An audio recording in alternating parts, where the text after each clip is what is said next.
He stepped into a new city, and people ran. Why? He looked exactly like a man who died just last week. Locals thought his ghost had returned. When he found out, he used their fear, haunting the streets at night, stalking strangers, forcing them to drop their bags and run. But it wasn't a ghost, it was a con. Police arrested him for impersonating the dead. But the man he copied was never buried, and now he's back too. Now the city's frozen in fear, confused, watching every shadow, wondering which one is the copy and which one came from the grave. Please subscribe for more.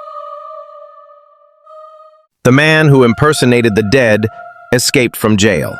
He went back to the streets, haunting people just like before. But this time, he was scared too. Scared of one thing: running into the real dead man.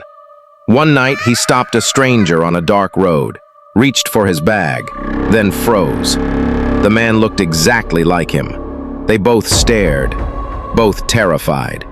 Because the thief thought he was facing the ghost, and the stranger, he thought he was.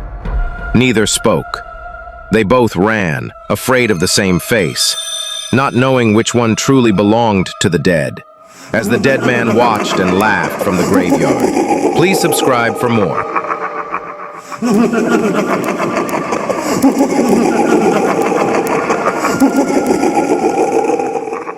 They both ran for their lives.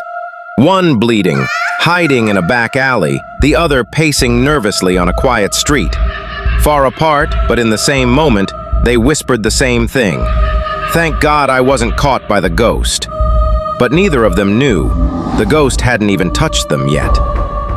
From the graveyard, a cold, broken laugh echoed. The real ghost rose slowly, his face half rotten, his eyes glowing faintly in the fog. He moved through the night like smoke and stole a shirt from a lonely drying line. He slipped it on, smiling wide. Then he whispered, "They wore my skin. Now it's time to peel off theirs, and they will suffer. Great.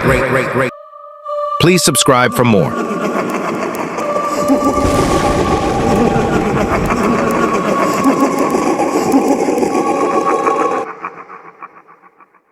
The night dragged on like a curse. Each hour that neared morning only grew darker and colder.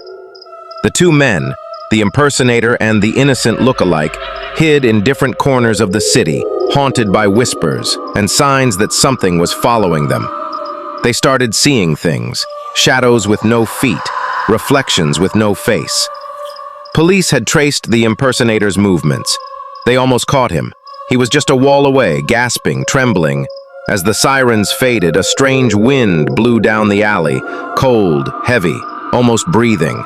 And from the dark, a whisper echoed. "You're running from them, but I'm already closer than they'll ever be."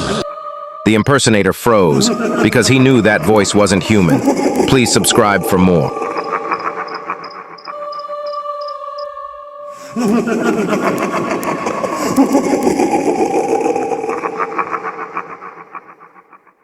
The night dragged on like a curse. Each hour that neared morning only grew darker and colder. The two men, the impersonator and the innocent look-alike, hid in different corners of the city, haunted by whispers and signs that something was following them. They started seeing things, shadows with no feet, reflections with no face. Police had traced the impersonator's movements. They almost caught him. He was just a wall away, gasping, trembling. As the sirens faded, a strange wind blew down the alley, cold, heavy, almost breathing. And from the dark, a whisper echoed. "You're running from them, but I'm already closer than they'll ever be." The impersonator froze, because he knew that voice wasn't human. Please subscribe for more.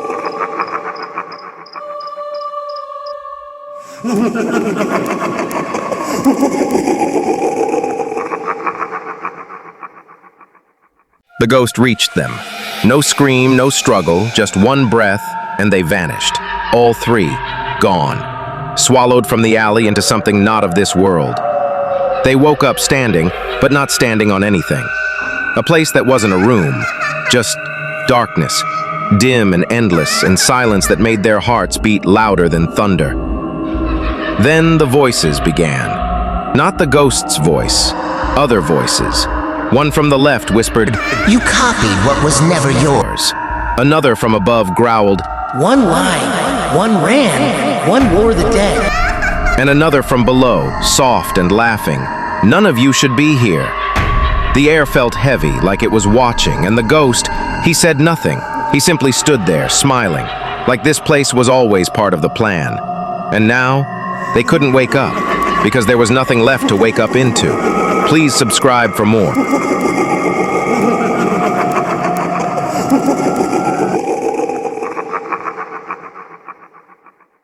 The city is spiraling. The impersonator, gone. The man he copied. No body, no grave, no proof. The police are lost. Witnesses are contradicting each other. And rumors now feel more like warnings. Some say the dead man never died. Others claim they saw him walking again, just before midnight.